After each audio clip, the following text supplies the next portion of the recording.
السلام عليكم ورحمة الله وبركاته. أهلا وسهلا بحضراتكم في فيديو جديد من قناتكم منوعات آدم. هنتكلم النهاردة عن موعد وتوقيت والقنوات الناقلة لمباراة الأخضر المنتخب السعودي مع منتخب السلاطين منتخب عمان. ولكن قبل أي تفاصيل يرجى الاشتراك في القناة ليصلكم كل جديد. يستعد المنتخب السعودي لانطلاق مشواره في كأس آسيا 2024، حيث يلتقي في مباراته الافتتاحية مع الفريق العماني على أرض ملعب خليفة الدولي.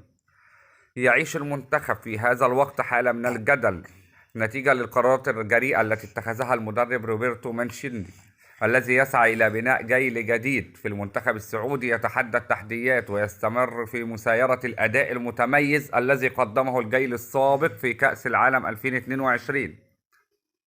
تسببت قرارات مانشيني في إثارة الجدل، خاصة بعد استبعاد حارس المرمى نواف العقيدي الذي كان أحد العناصر الأساسية في تشكيلة الفريق، كما سيغيب عدد كبير من اللاعبين البارزين بما في ذلك القائد السابق سلمان الفرج.